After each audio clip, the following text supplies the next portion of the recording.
Wednesday, another abysmal showing by the Mets and their offense as they falter in Game 1 of a 3-game set against the Boston Red Sox in Boston, this time by a final score of 3-1. How's it going, everybody? It's your guy Wardy here, but I feel like I already know how it's going. If you're a Mets fan, chiming into our latest post-game show presented by SeatGeek and BetUS, because I, like you, am beyond pissed off to see the Mets yet again not get anything going with their offense whatsoever. 1 through 9 in this lineup.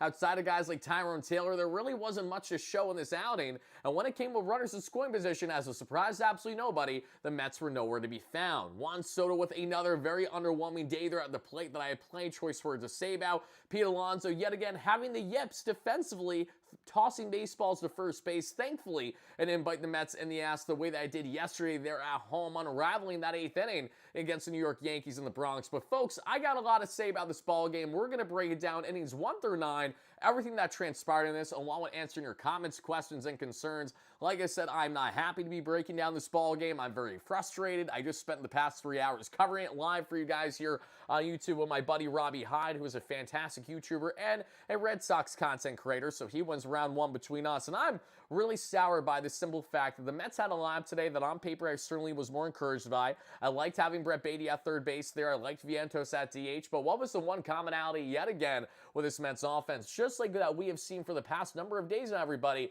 it's this continued lack of proper situational hitting. And when I say situational hitting, everybody, it's not even just runners in scoring position. The Mets were horrendous by all accounts today to get anything going with their offense. They were, of course, 1 for 8 with runners in scoring position because, trust me, the bottom 5 worst team in baseball in team batting average with the runners on base and scoring position, that being the Mets, who entered today's game with a .220 collective team batting average in that category, only trailing teams like the Colorado Rockies and the Pittsburgh Pirates out of the National League, to give you an idea how much of a bottom feeder club that they have been. But when the Mets have 8 hits, the Boston Red Sox 8 in this one. But again, the Red Sox have 2 more runs to show because the Mets had themselves yet another error. And what we saw on the collective outing, or the batting average, the Mets had a .236 expected batting average, the Red Sox .254. They did not have a good approach at the plate whatsoever. They were facing a right-hander in Dobbins who is nothing special, and even though Slayton was nails in relief for them, this was a very vulnerable Boston Red Sox team that entered this ball game 2 games below 500. The Mets 11 games below 500. Now the Mets have dropped back-to-back games and are on the cusp, should they drop this series tomorrow, to drop 3 straight games for the first time this season. The only time that will happen for the Mets so far this year. They are the only team in baseball that has yet to do it. So there's a lot on the line heading into now what's going to be a big game 2 between the Mets and the Red Sox tomorrow that we still have yet to find out official word, I believe, who's starting there for the Red Sox. But for the Mets, it's Clay Holmes towing the rubber. And we not only need Clay Holmes to give us 6 solid, strong innings, but we need this offense to wake the hell up and to actually be productive, because this was very discouraging. I'm not happy to be breaking down this ball game, like I said, each and every one of you, but we're going to go ahead and do it anyway. So again, guys, thank you kindly for smashing like and subscribe on it as you first chime in. Let me know all your initial reactions to tonight's 3-1 loss, especially. We're going to break it down here to a T just in a second. Thank you so much for the donation, Jack. $2 Hall says, Pete throws looking like 50 Cent. Literally, I mean, he looked more like 50 Cent yesterday with a throw at home. I don't think there's any denying that, but I agree with you. It's been frustrating on the Alonso front. He literally looks like he has the yips right now with his lack of proper approach there throwing. It's absolutely absurd. Yoshima with the $5 holla. Thank you so much for that. Yoshima states right away, great member. Right, really trying to stay positive. Let's see this. Offense is making it hard to do so. I agree. You know, want to know the frustrating thing, everybody? The Mets entered the Yankee series as a top 6 offense in Major League Baseball. They had a putrid series against the Yankees offensively. They had a putrid Game 1 here against the Boston Red Sox, but the Mets are still top 10 in both categories. Pitching-wise, they've been top in baseball pretty much entering today's game for the most part. They're per Fangraph. So it is really discouraging to see the Mets get onto the unfortunate slide that they are now on. And listen, I know that the ebbs and flows are going to happen in 162. You're going to win and lose ball games. In order for the Mets to do anything this year, they're going to have to, at minimum, win 60 games and lose 60 games. What you do with that final 42-game set is up to you guys. So it just really sucks to see a team lose a ball game like this that felt like that if they just had one single poked out there, it could have been the difference, and they couldn't get it done. It felt like the Mets had runners on the corners every effing inning of this ball game, going in hand with their putrid 1-for-8 runner in scoring position plateau there, leaving 6+ on base. But guys, we got a lot to get into in this one. Billy Dottie, thank you for the donation. Soto shuffle, more like a lineup shuffle. I like the wordplay there, Billy. You know, if you guys follow the platform, you know I love wordplay, and I tend to agree with you. I do think that we need to see something change on the lineup a bit here, and not that I expect Soto to be moved out of that spot naturally that he finds himself currently in there, but at the same time, something needs to change at some point there because it is not working, at least in the interim. So, initial reactions before we break down the ball game inning by inning. I'm frustrated as a Mets fan. This was a game that if they just showed at least a little bit more than minimum effort, they would have found themselves prevailing in this one. And I understand they're going out max effort every single time, but between more lazy at-bats with Juan Soto where he starts 3-0 in the count that has a soft effing ground out, Tim pimping an opposite field single, and I get it, he stole second base, but I also really don't care. Why are we pimping shit? Both he and Alonso. Is this the first time you've seen the Green Monster? I know in the case of Soto it hasn't, because you played there plenty last year as a villain for the New York Yankees. Why are we acting like we gotta pimp this stuff? It's the Green Monster. Unless you hit clear absolute bombs, they're gonna fall short, they're gonna hit off the wall, and instead of hustling your ass to get to second base, you're gonna then settle with a single. That's always gonna bother me. I don't care that's our first game in Fenway this season. You should know better. If you're Soto, the same applies with Alonso. In the case of Pete, the yips, it's just mind-boggling to me. But Alonso's frustrated. You can see that in the highlights beside me. You will see one specific clip of Alonso throwing his glove there in the dugout. He actually throws it repeatedly. I just didn't show it in its entirety.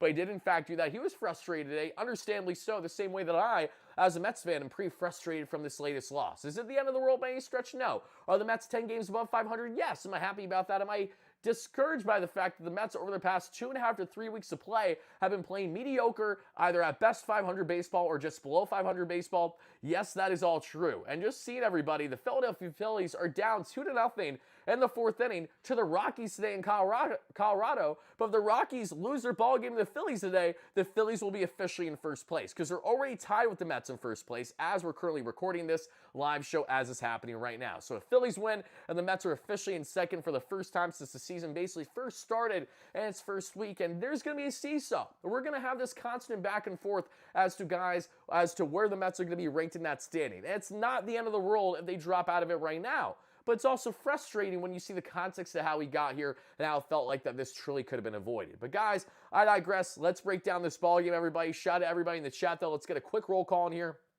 Moonshadow, great member. Sanders, how we doing? Lordy, how we doing? Christopher, Eddie C, GSU, Mark, Rebecca, great member. Juliet, great member. Juan Diaz, great member and moderator. Go Mets, how we doing? John R, Sanders, D-Mac, great member going up here. We got Dave Kaplitz with a $5 haul. Love you, Dave. Dave states the following. When are the hitting coaches going to be relieved of their duties? A fair question. It's not going to be as soon as you'd like, especially with a team 10 games above 500. They're not going to make that drastic of a change, no matter how much you may want or not want it as a Mets fan. Love you, though, Dave. Hope you're well, brother. Let's see here.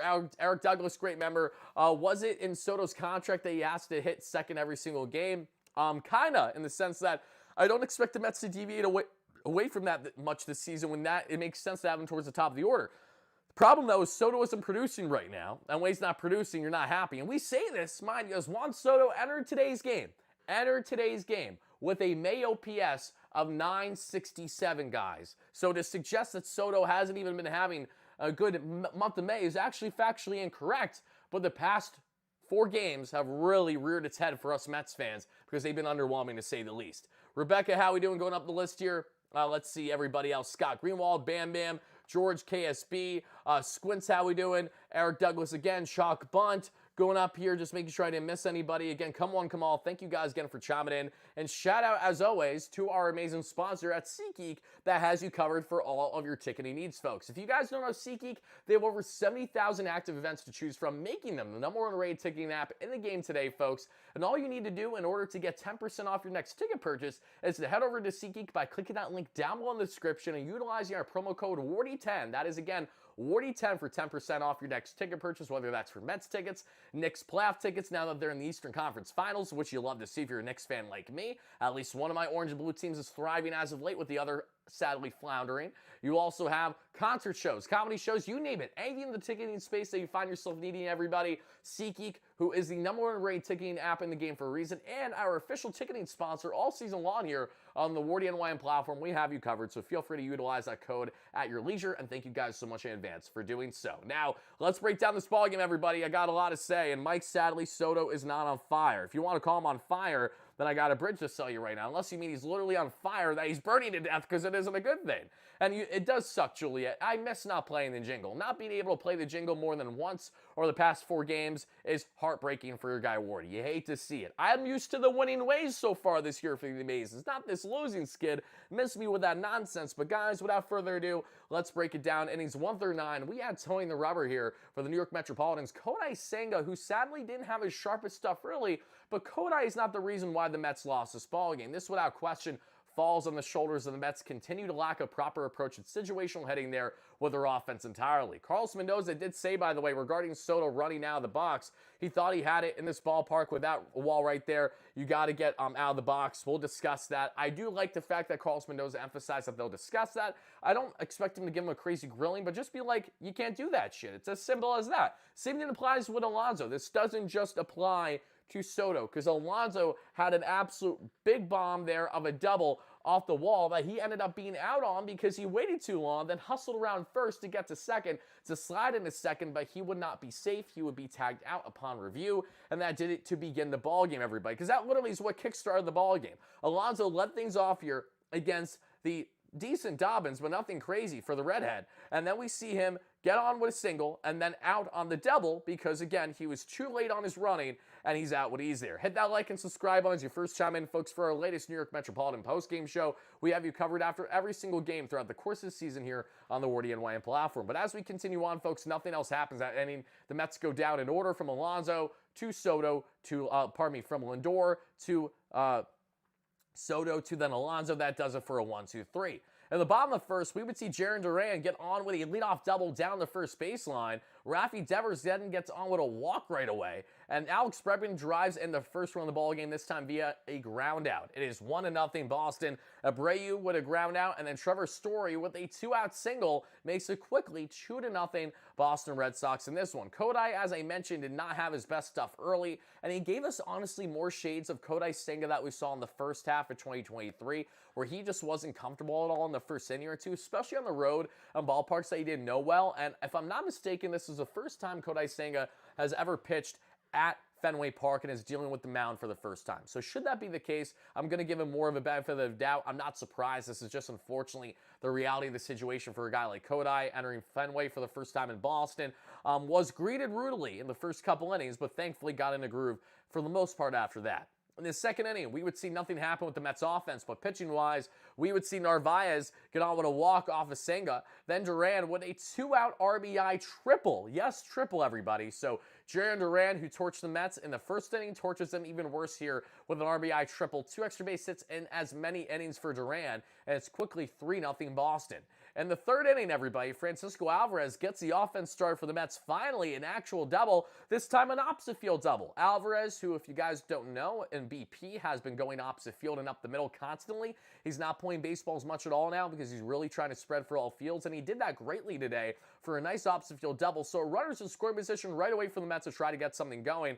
And after a McNeil ground out, that run would come in to score because Tyrone Taylor, TT, as we love to call him, had himself a game. Tyrone, with an RBI single, cuts the lead to 2 there for Boston. And then Lindor gets on with a walk, which sets the stage then for the first key opportunity with Juan Soto with a runner in scoring position today. You had a runner at first, you had a runner at second, and we had ourselves less than 2 out to play. All Juan Soto needed to do was hit himself a deep single, or at least try to move the runner over. Instead, Juan Soto has as uninspiring of an at-bat as they come, and he grounds into a double play right away, and that does it for the inning. Then we see in the bottom of the third, Alex Bregman with a double off the Monster. So he had an RBI ground out. Now he has a double off of the Fenway Monster. And then thankfully, Trevor Story would ground out there on the Ghost Fork, and nothing else happens that inning. So Kodai Senga works around a leadoff double there on Alex Bregman unscathed as we then head to the 4th inning. Again, guys, let me know your thoughts on Juan Soto and everything else that's going on with the Mets right now, from the offensive end to the pitching end to the lack of defensive end, because the defense got exposed yet again today just because of yips. And yes, Juan Soto is now an absurd 5 for 47 with runners in scoring position, which is not going to get the job done at all. 5 for 47 with runners in scoring position, everybody. Let's just actually do the math real quick.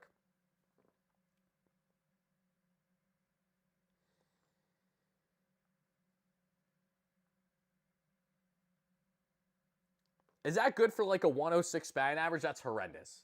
Absolutely horrendous. Again, far from clutch. And it pisses me off. I'm not happy to say it, obviously.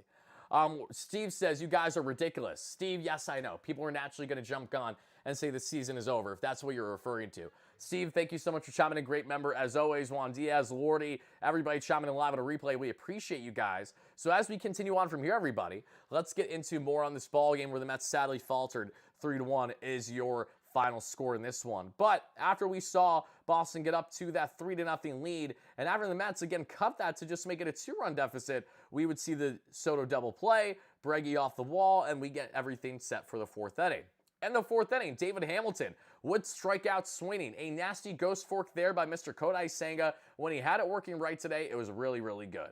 Narvaez with an opposite field single. Not Omar Narvaez, everybody. You can pump the brakes a bit. It's Carlos Narvaez there for the Boston Red Sox, at catcher, funny enough, with an opposite field-based knock. Rafaela then strikes out the same way that Hamilton did there that we saw with the ghost fork. And then we see everybody, Alonso would have botched a throw at first base, what would have been the final out of the inning. Duran is safe at first, and I kid you not, guys, you will probably see in the highlights beside me, because I know I have it in there at some point that you'll see. Just keep paying attention, keep watching. Alonso had all the day in the world to make a nice, easy toss at first if he wasn't going to leg it out himself to Kodai Senga, and he literally held the ball too long. Like, it's crazy to me. What's going on right now with Alonso? It really feels like the guy has the yips. This is what? The 4th or 5th boneheaded error that he's had this year where you just can't make a flip to first or a throw at home? I mean, this is a problem. Lindor already has 7 errors. Alonso has 4 or 5. Vientos has, I think, 8 or so. If not, maybe just under. It's not good, though. This Mets infield defense, if you're not named Beatty, if you're not named Acuna, if you're not named McNeil, you have not been consistent, which really has been hurting this Mets team. Thankfully, nothing else happened there after everybody. But in all seriousness, this was another key opportunity where the Red Sox could have pounced thanks to a defensive blunder by the Mets. And thankfully, that didn't happen in the end, because after Alonso botched it, we would see Devers get on with a 2-out walk. So it's bases loaded then for Alex Bregman. But Kodai Senga is such a bulldog that he is so good and so Houdini-esque on working out of his own mess. He does exactly that, as we would see him work out of that bases loaded jam as Bregman would ground out to end the inning. As we would advance from there, everybody, in the 5th inning, Alvarez would kickstart things with a 1-out opposite field single, his second hit of the ball game, and his second opposite field hit of the ball game as well. McNeil then gets on with a single, so the Mets have 2 on yet again, less than 2 out, and this allows runners now to have them yet again in a key position to succeed. So you got runners on the corners, less than 2 out. Here's Tyrone Taylor getting set, and you mean to tell me this mofo strikes out? When I say mofo, it's not on him, it's on the umpire for being the schmuck that he is. He strikes out. Ready? Here's the strike zone, everybody. Let me give you that imaginary box I'm going to do for you real quick. Doing my little modeling impression right now. Here's the strike zone. Here is the slider. Here's the slider down and away. Here's the bottom of the zone. Here's the slider. You guys see the problem? The slider isn't touching the effing zone. It's not even close. It's a ball every single day of the week and on Sundays. Yet this schmuck of an umpire, the same umpire who had horrendous calls in the past on McGill as well, I remember like it was yesterday, makes these horrendous calls, and he, mind you, started the ball game with an expanded strike zone. Especially if it was lefty batters facing Senga down and away, he was giving calls there that we saw on both sides to a degree. Was screwing the Mets more early on, but he was giving calls on both sides. Then afterwards, we see that obnoxious slider call, strike 3, completely out of zone, completely screws the Mets in this, because mind you, I'm not happy that Taylor struck out, obviously, but that was a key opportunity. And runners on the corners, less than 2 out.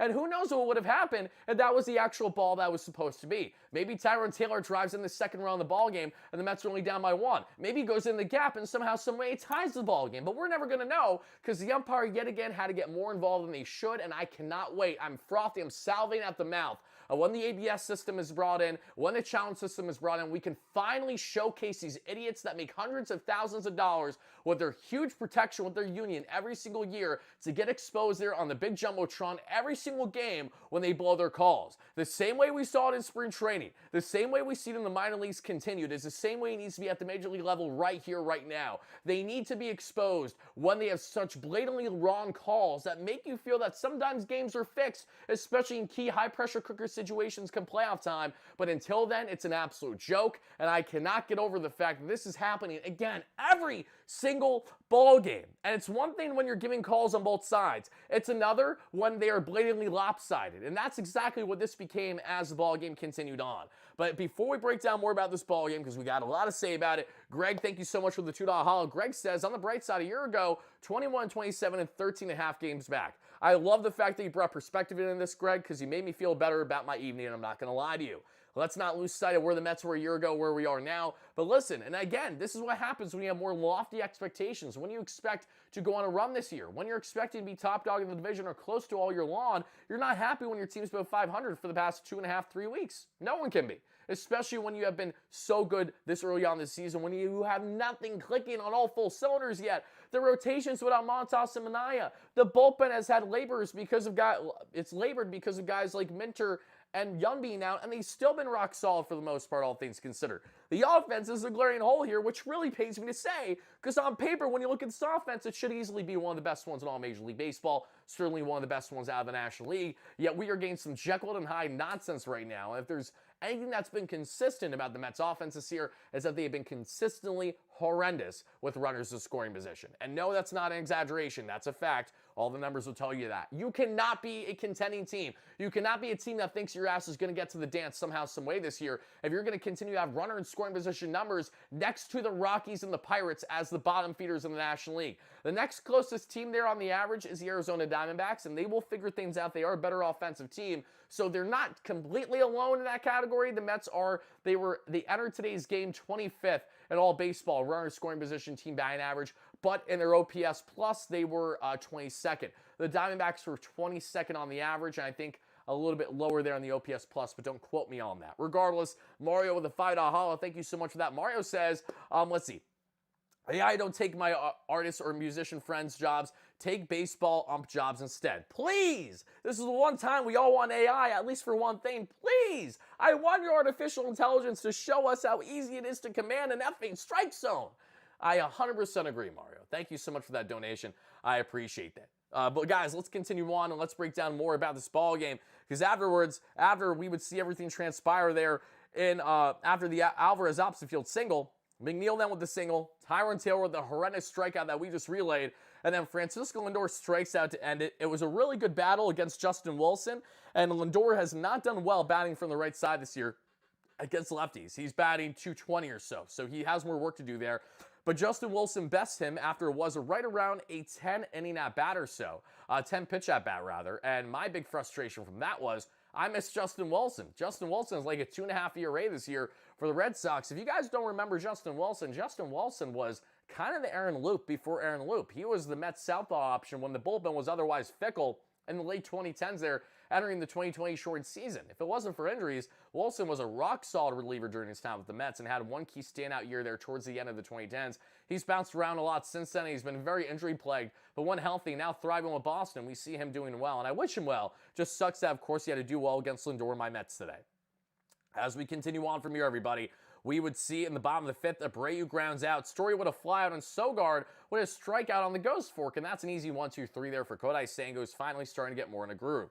In the sixth inning, which would be Kodai Senga's final inning of the ball game, we would see Juan Soto have himself an opposite field single again off the wall, pimping that one when he could have just been hustling down the line the same way that Zach should have been hustling yesterday on the check swing soft ground out. I don't care what kind of out you have. I don't care how much money you make. You always need to be hustling down the line. Yeah, for some players, and in the case of Soto, and I love Soto, it still is going to frustrate me when I see it happen. Soto with a single then off the wall, but I will give him credit because of the fact that he knew he kind of pimped that. He stole second base right away without a problem. And now Juan Soto is on pace to have 20-plus stolen bags this year. Juan Soto has never had more than 12 stolen bases in his entire career. So just to shed some context there and shed some light on the situation, everybody, Yes, that's kind of crazy. So Soto is in fact having the wheels go in his favor as of late, being situational and selective about his base running ability.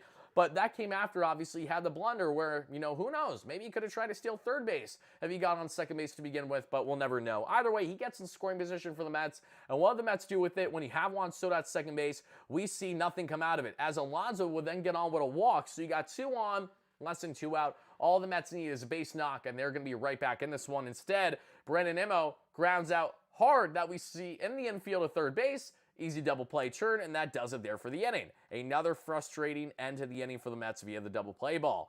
We would see Vientos fly out thereafter, but it was the double play ball that killed everything going, momentum-wise, rather, that inning. In the bottom of 6, Carlos Narvaez was 8 up there by Brett Beatty, who made a great play at third base. Beatty looked proficient at third base. That's an understatement. He was not a liability at all there today. There was one ball that got past him, but it wasn't his fault. It was just out of his reach. Otherwise, he was nails, and nothing else happened that inning, and it did end with Rafaela with a strikeout, everybody. So Kodai Senga's final line on the day, folks, much better than what you initially thought as you first headed into this one. Because, everybody, and again, thank you guys kindly for hitting that like and subscribe on your way, and it always does mean a ton. Thank you kindly for that. We see here, everybody, just on the stat line alone, the Mets here.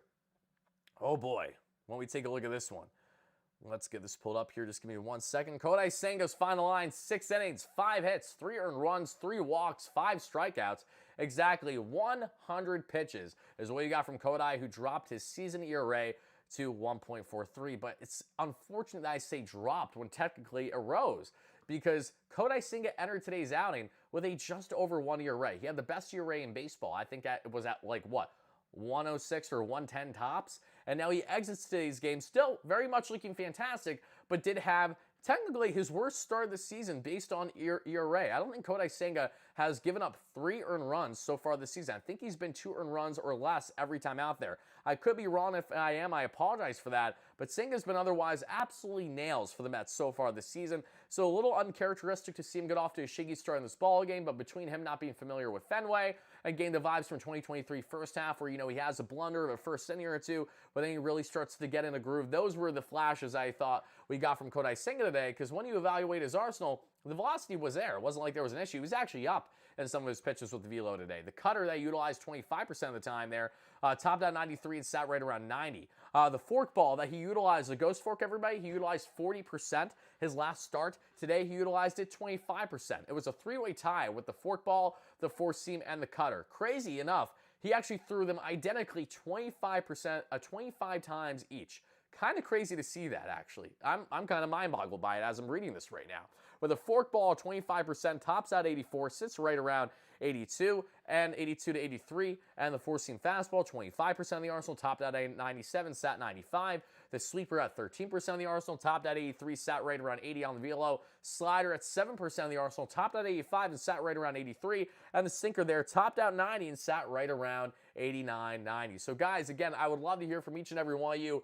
How would you give the grade of the final line here to Kodai Senga? Because for me personally, and also just a fair warning, everybody, when I go back to the main slide, my intro is going to run for a second because I don't think I minimized it. So just fair warning, you might get a jump scare of the music playing for like just a second, but I promise I'll minimize it as quick as I can. Just fair warning there. But Kodai Senga, again, final line is what you see there, a 1.43 ERA. I'm going to go ahead and give Kodai Senga, out of all things in this one, the following. I'm going to give Kodai Senga a final line of 6 innings of 3 earned runs. He's still going to get a rock solid 6.5 out of 10 from your guy Wardy here. He gave the Mets a quality start, and he kept them in the ball game. Was he sharpest today? No, and I don't know why I have these headphones in when I'm not listening to anything right now.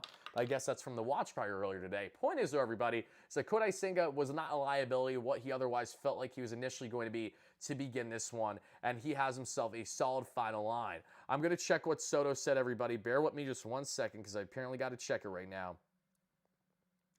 What's the big quote that Juan Soto said? Oh, Juan. He's not. Oh, you know what? I get what Juan's saying. Both things are true. Before people blow this up to make it be blown out of proportion greater than what it needs to be, Juan Soto was asked by the media about not hustling out the box last night versus the Yankees and tonight against the Red Sox. And replies, I think I've been hustling pretty hard. If you see it today, you could tell. what he is more likely referring to is the fact that Soto is stealing bases more. I don't think he's referring verbatim to him and his lack of great approach there that we saw where he wasn't. The fact of him stealing bags, because otherwise that's just an asinine quote to say. You know what I mean? I don't think Soto's going out there confidently saying that I've been hustling, and you guys should know that if you've been watching, unless he's referring to the fact that he has 3 stolen bases at least over the past 4 games. That is my assumption, because Soto is stealing bags at a much greater clip than he ever really has right now. So that is my initial reaction. That I don't think it needs to be blown up by anything more, but fully expect the talking heads on New York Sports Radio tomorrow morning or tonight even, especially some schmucks out there. They know who they are, who are going to run with that and completely disregard what is the context behind it, which is likely the stolen bases more than likely, because again, all you have to be is a rational baseball fan to watch the Mets games like he said and know what he's likely referring to there. So I got nothing else to add on to that. Let's see, make sure that I didn't miss anything else here. Can Juan just stop talking to the media? Easier said than done. Juan Soto on the struggles on the top of the Mets batting order. And I quote, "We're going to have ups and downs. We just have to keep our chin up and keep moving forward. It's a game of failure. Sometimes you're going to fail and just got to keep moving forward. It doesn't matter what." That is his response to that. So I will say this, I'm not opposed to the Mets obviously shaking up the lineup. I'm just curious to what degree would they do that at this point naturally, especially with Soto. I don't see them taking him out of the 2-hole there, but again, I'll have to see it to believe it. Wardy seems like Soto happy. Your thoughts? Soto I don't think is like overly happy. I think he just understands that you're going to have your flows in 162. That's all. But again, thank you so much for the donation, Alvin. I really appreciate that.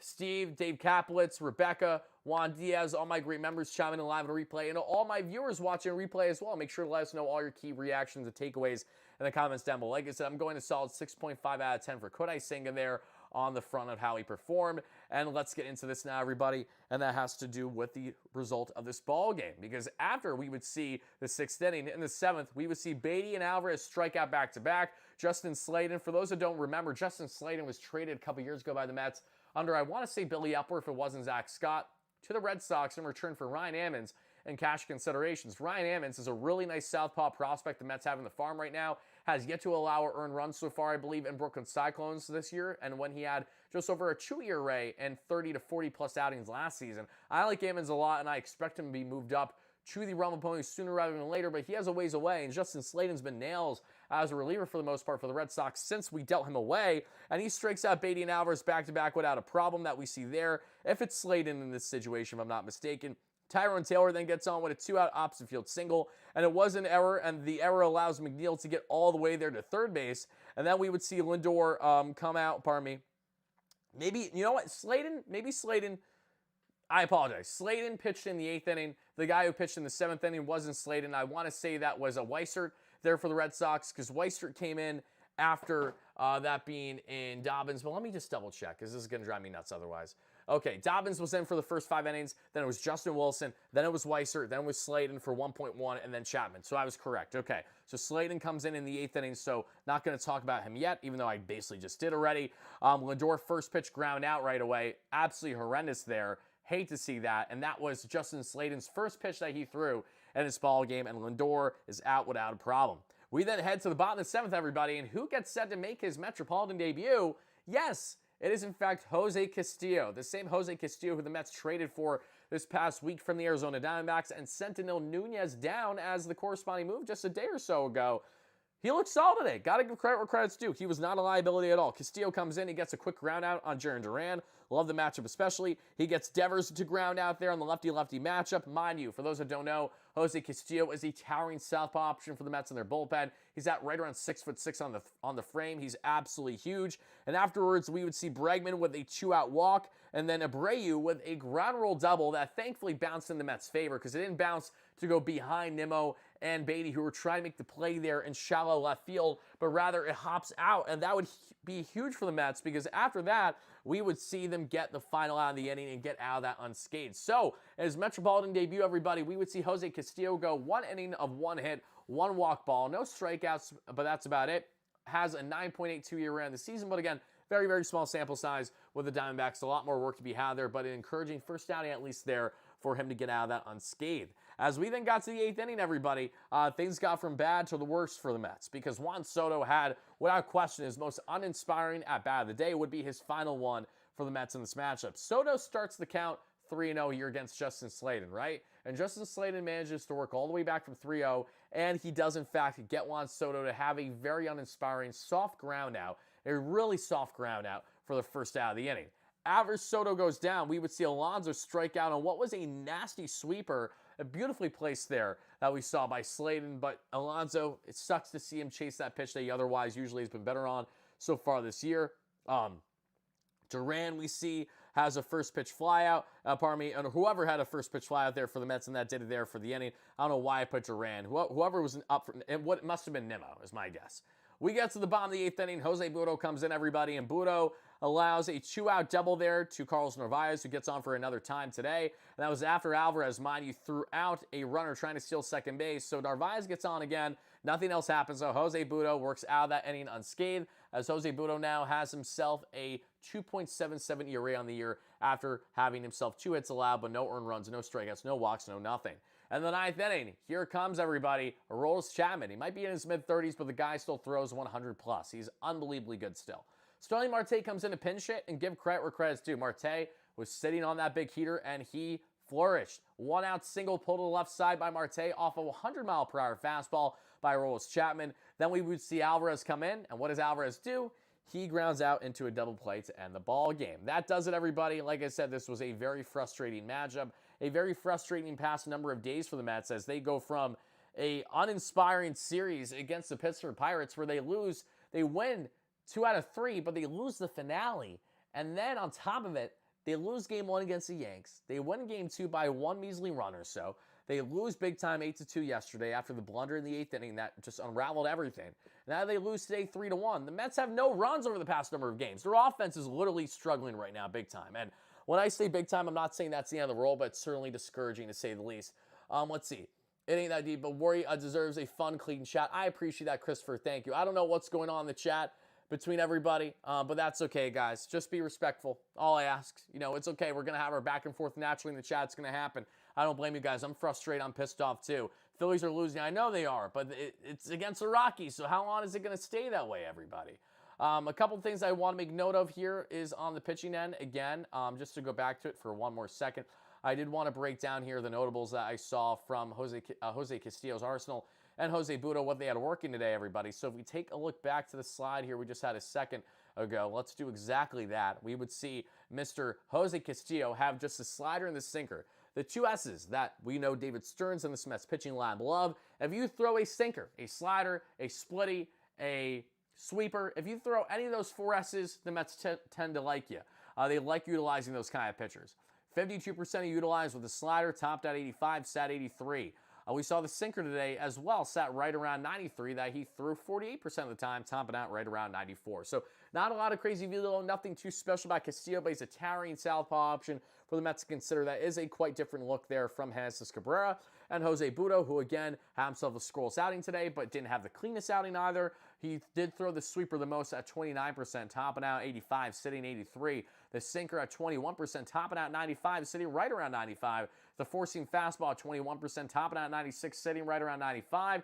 And the changeup at 14%, he threw just twice, topped out 89, sat right around there. And the slider topped out 86, sat right around 85, and he threw that twice as well. So that's it from the pitching, everybody. What you got from everybody in this one. Again, not a problem. The Mets pitching was not the liability in this matchup, but it certainly was on the offensive end, everybody. Let's just take a look at the following. The offense was absolutely horrendous. Oh, and I apologize, everybody. I have the wrong stats in there. Do I have them both on the same one? I do. No worries.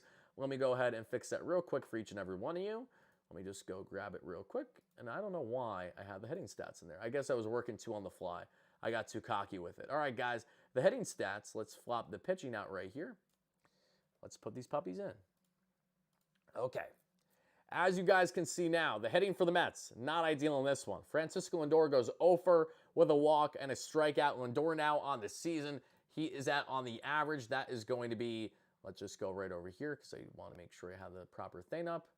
Box score, bing, bang, boom. Okay, Lindor's at a 279 average and 8 OPS. He has cooled off quite a bit, Lindor. And I say that even when he's, batting right around 280, But Lindor, has cooled off a little bit in the past number of games. Juan Soto now down to an 815 OPS and a 246 average with his 1-for-4 day there. No walks for Soto either, and that's going to hurt more the on base for him. Alonso 1-for-3, still a 301 average. That's amazing that Alonso's been batting right around 300. 2 months in the season. That's beautiful. It really is. A 965 average. Shout out to Alonso. Even when the defense hasn't been there, you have still been a relatively productive batter. That's been awesome. Brandon Nimmo went 0-for in this one. 220 average, sub 700 OPS, more of the same. Mark Vientos 0-for at DH, sadly. 235 average, 673 OPS. Brett Beatty went 0-for in this one, which doesn't help him at all as a guy who's trying to get more consistent reps. 217 average, 702 OPS. Sterling Marte pinch hitting for him. 1-for-1, now with a 211 average and 644 OPS. Alvarez had himself a nice game today, 2-for-4 with 2 opposite field hits and a double and a run scored. 267 average, 703 OPS. Jeff McNeil 1-for-2 with a 255 average, 852 OPS. McNeil's been swinging the bat better as of late, and a walk.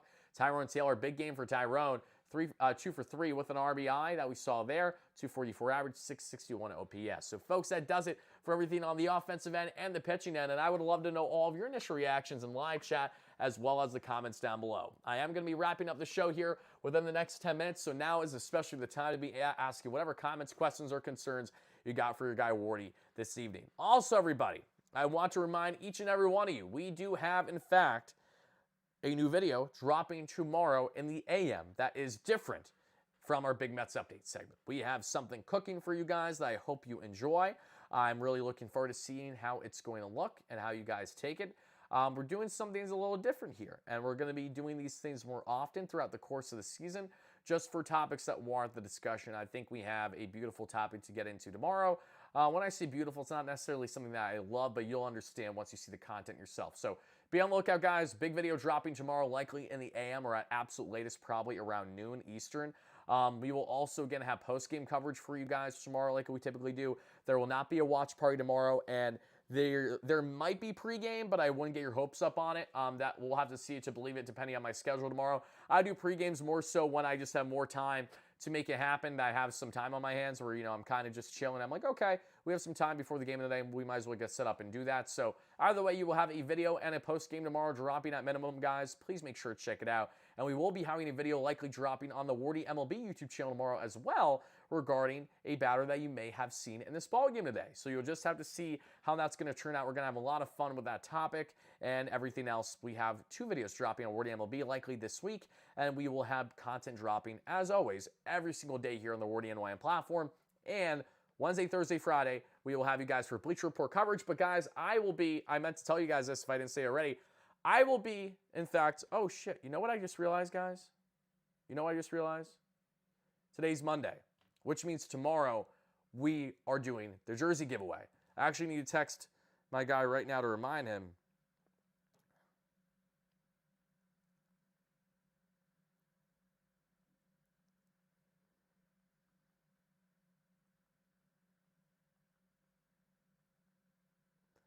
I totally forgot for a second, guys. As long as the boys play well and we have an interactive post-game, we are giving away a Mets jersey tomorrow as a further thank you for 33,000 subscribers on the platform. So in case you guys didn't hear that, let me reiterate once more. All you need to enter is to be subscribed to the platform and chime into our live show tomorrow night. So hopefully the boys can match up and even the series tomorrow. We don't have a deflating loss to get into because that's really going to suck if we do the giveaway then. But hopefully a big game tomorrow. We will do the giveaway, and all you'll need to do is to chime into the live chat, and that is it. You just got to comment in the live chat when I tell you to tomorrow. Spam your comments, and I'll randomly select on one comment, and whoever picks it, whoever I pick on randomly will be the ultimate winner. We've already given away 2 Juan Soto jerseys and a Juan Soto shirt jersey this year just for thanking you guys for our latest subscriber milestones, because we've now hit, how many? I think we've gained at least 4,000 subs so far this year or so. So every 1,000 subscriber milestone that we hit, we do a new giveaway. So again, thank you guys for the support. Let's see. Now let's get in the chat. Best start since '86, and you people are acting like they are the Rockies. Steve, I thought this was the Rockies. You'd think that they were with their lack of situational hitting with runners in scoring position. You want to know what grinds my gears, Steve? And I'm actually glad you said that, Steve. It pisses me off because while I get what you're saying, and you're 100% right to that extent, it really does bother me at the same time that the Mets are in the exact same category as the Colorado Rockies with the runner and scoring position numbers. You're not completely far off. They might be 10 games above 500, but they have been so unbelievably horrendous when it matters most in the clutch so far this year that they are literally next to the Pirates and the Rockies out of the National League. And Michael, thank you so much for the kind words. I really appreciate that. I hope you guys have been enjoying our coverage here daily on the platform. They are slumping. They are. But here's the thing. They're not just slumping, Steve. This has been since the start of the season. The Mets were never good at all this year with runners in scoring position. They were never consistently good. They haven't had more than, say, 2 games in a row where they were solid with runners in scoring position 2 months into the season. And that's a liability for this team that, again, bit them in the ass today, losing by a final score of 3-1. So that's a natural gripe that I have that I see. I'll talk about the post-game interview and his hustle. I did talk about that already, Ethan. I'm not at all bothered by Soto's post-game comments because the context of that has a lot more to do with him stealing bases. He's stolen 3 bags over the past 4 games. I'd imagine that's what he was saying when he was saying he's been hustling more. If you watch the game, you've seen that. He's not referring to as much to him out of the box naturally the way that he's been there. Not to completely take away from Soto when he isn't doing what he's supposed to be doing, which is hustling out of the box. But I guess the point I'm trying to make is he has been stealing bags, and that is important too. So I will take that for what it is. Let's see. 0-for-7 Braves caught up already. Let's see. What about the Braves? Oh, yeah. Of course the Braves are going to catch up. That was always going to happen. Always going to happen. There was never a doubt in my mind that they would. They're 4.5 out of first right now. If they win tonight, that'll be less. And if the Phillies win tonight, then they will have first in the division. But the Phillies right now, as we speak, are losing 2-1 to the Rockies with a runner on first with 2 to play in the top of the 6th. Yeah. If the Rockies win today, that's great, but the Rockies don't even have 10 effing wins on the season. So trying to lean on the Rockies to help the Mets here early on in the season is probably the stupidest thing that you could do as a fan. A lot of very unintentional Rockies talk today, too, between the Phillies, the runners' scoring position numbers, Steve in the chat. We got a lot of things going on right now. Tons of men on base, 0 runners in scoring position. Of course. Steve, I know I've been imagining when they get hot and get things going. Trust me. There's no one that's thought about the Mets more about getting things in a groove than your guy Wardy here. I think about it every single day. I can't wait for it to happen. It just hasn't happened yet. It's frustrating that it hasn't, obviously. Going up here to make sure I didn't miss anything, guys. Again, if you have any comments, key questions that you guys would love to share with your guy Wardy, by all means, ask away now. We are going to be wrapping up the show again in just the next couple minutes, but I did want to relay all that info for you guys, again, to what to be on the lookout for tomorrow and going forward on the platform. And, one final thing, too. I'll be at Citi Field this Friday, everybody. Game 1 against the Dodgers. Your guy Wardy is going to be doing a live show straight from Citi Field, so I can't wait. It's going to be absolutely electric. May 23rd, I hope to see all of you amazing Mets fans there. It's going to be a roaring crowd against the Dodgers this weekend, to say the least, and we are going to be having you covered there live with a very special event that I will be doing there that you guys will find out once I'm actually there pretty much itself. Really going to be a lot of fun. And like I said, we will be live from the ballpark more than likely there, because I will be there this Friday between the Mets and the Dodgers. So be on the lookout for that, everybody. I'll be roaming around the stadium. I'll be having an absolute blast. And I will also potentially be doing another segment in studio with Bleacher Report this Friday, too. So be on the lookout for that. Just don't know the time yet. I will probably have confirmation on that in the next 24 to 48 hours.